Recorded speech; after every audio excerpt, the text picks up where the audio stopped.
اعوذ باللہ من الشیطان الرجیم بسم اللہ الرحمن الرحیم۔ دوستو، پرانے وقتوں میں جب سکہ ایجاد نہیں ہوا تھا تب انسان کو ابتدا سے ہی اپنی بقا کے لیے بہت سی چیزوں کی ضرورت تھی۔ وقت گزرنے کے ساتھ ساتھ آبادی اور انسان کی ضروریات میں بھی اضافہ ہوتا گیا۔ اس طرح مختلف چیزوں پر مختلف لوگوں کی گرفت مضبوط ہوتی گئی اور لوگوں کی ضروریات زندگی کے حصول میں مشکلات پیش آنا شروع ہو گئیں۔ انہی مشکلات کے پیش نظر نظام تبادلہ وجود میں آیا، جس کے پاس جو سامان ہوتا وہ اس سامان کے بدلے کوئی دوسری چیز لے لیتا۔ اس طرح لوگوں کو روزمرہ زندگی میں آسانی ہوتی گئی، لیکن اس نظام کی خامی یہ تھی کہ ایک انسان کو گندم کی ضرورت تھی مگر دوسرے کے پاس کپاس تھی اور تیسرے انسان کے پاس چاول تھے۔ اس طرح اس نظام کے حوصلہ افزا نتائج حاصل نہ ہو سکے۔ یہ نظام کچھ عرصے تک چلا پھر ختم ہو گیا۔ معزز خواتین و حضرات، 1000 سال قبل مسیح میں پہلی بار کرنسی سکوں کی صورت وجود میں آئی۔ ابتدا میں سکے مٹی سے بنائے جاتے تھے، چونکہ مٹی کے سکے زیادہ دیر پان نہ ہونے کی وجہ سے ختم کر دیے گئے۔ اس کے بعد لوگوں کے علم و ہنر میں بھی اضافہ ہوا، جس کا اثر سکوں پر بھی پڑا۔ بعد میں سونا اور چاندی اور تانبے سے سکے بنائے جانے لگے اور یوں پوری دنیا کی طرح بر صغیر میں بھی سکوں کا آغاز ہوا۔ اس وقت ایک خود ساختہ کرنسی بھی بر صغیر میں استعمال ہو رہی تھی، جو کہ کوڑی کے نام سے مشہور تھی۔ خراب کوڑی کو پھوٹی کوڑی کہا جاتا تھا اور 3 پھوٹی کوڑیاں ایک کوڑی کے برابر ہوتی تھی اور 1800 کوڑیاں 1 روپے کے برابر ہوتی تھیں۔ ناظرین اکرام، پھر ایک ایسا وقت آیا جب 18ویں صدی میں پیتل دریافت ہوا، جو کہ 2 دھاتوں کا مرکب ہے۔ اس کے بعد پیتل کے سکے بننے شروع ہو گئے، لیکن آج کل سٹیل، کاپر، نکل، ایلومینیم، پیتل، سونا اور چاندی میں سکے بنائے جا رہے ہیں۔ دوستو، یہاں پر ایک مزے کی بات آپ لوگوں کو بتانا چاہوں گا۔ ابھی چند سال پہلے کی بات ہے جب 2 روپے کے سنہرے سکے میں کسی پر 3 بادل بنے ہوئے تھے، تب یہ افواہ پھیل گئی کہ یہ بادل سونے کے بنے ہوئے ہیں اور لوگوں نے منہ مانگی قیمت میں وہ سکے خریدے۔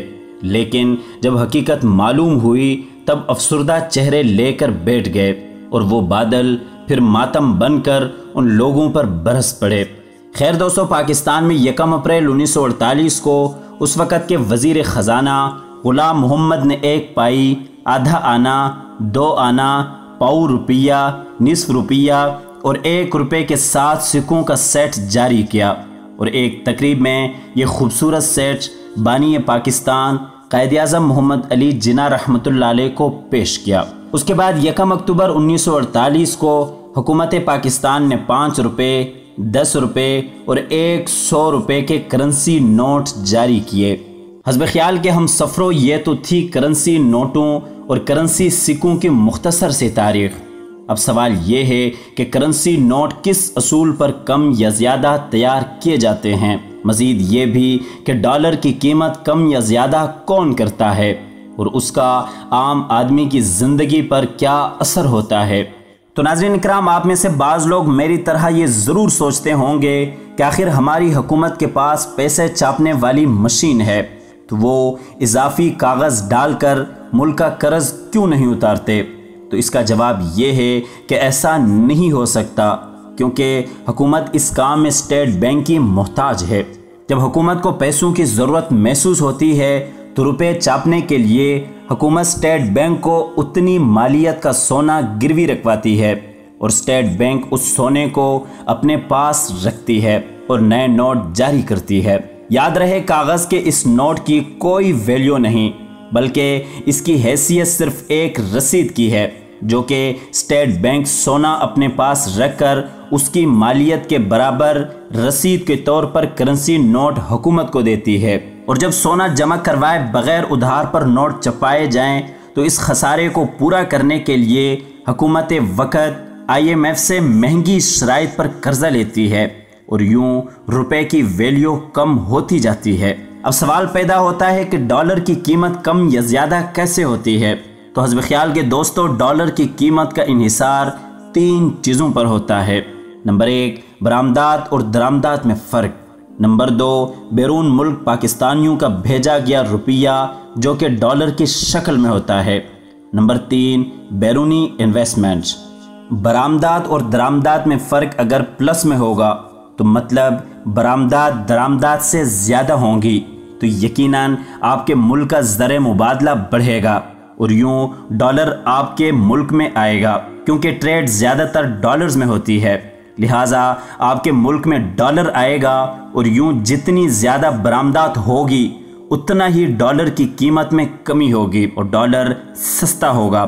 لیکن اگر برآمدات اور درآمدات کا فرق مائنس میں ہوگا، یعنی برآمدات درآمدات سے کم ہوں گی، تو ڈالر ملک میں کم آئے گا، کیونکہ جو ڈالر آئے گا وہ درآمدات کی پیمنٹ کے لیے دوسرے ملکوں کو دیا جائے گا اور یوں ملک میں ڈالر کی قلت پیدا ہو جائے گی اور ڈالر کی قیمت میں اضافہ ہوتا جائے گا۔ جو لوگ روزگار کے سلسلے میں باہر کے ممالک میں کام کرتے ہیں وہ اپنے گھروں کو پیسہ عام طور پر ریال، یورو، پاؤنڈز اور ڈالر کی شکل میں بیچتے ہیں، لہٰذا جتنے وہ پیسے زیادہ گھر ڈالر کی شکل میں بھیجیں گے اتنی ڈالر کی وافر مقدار میں زیادتی ملک میں ہوگی اور ڈالر کی قیمت کم ہوتی جائے گی، لیکن یہ صرف ایک خاص حد تک ہوگی، اس میں آپ اضافہ نہیں کر سکتے۔ اگر آپ کے ملک کی حکومت کی ریپوٹیشن دنیا میں اچھی ہو تو دوسرے ممالک زیادہ تعداد میں آپ کے ملک میں انویسٹمنٹ کرتے ہیں،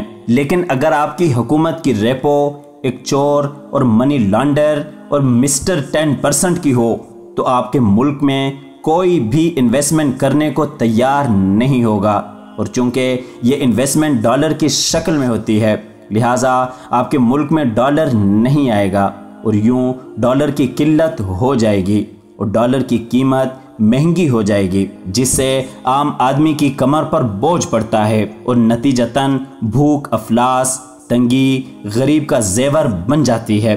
اس لیے میری نئی حکومت سے درخواست ہے کہ مہنگائی کے خلاف جارحانہ حکمت عملی اپنائی جائے اور لوگوں کی زندگیوں میں امن امان پیدا کیا جائے۔ اسی درخواست کے ساتھ آج کی ویڈیو کا اختتام ہوتا ہے۔ ویڈیو پسند آنے کی صورت میں اسے دوستوں کے ساتھ لازمی شیئر کیجیے گا اور ہماری حوصلہ افزائی کے لیے ویڈیو کو لائک ضرور کیجیے گا۔ اللہ حافظ۔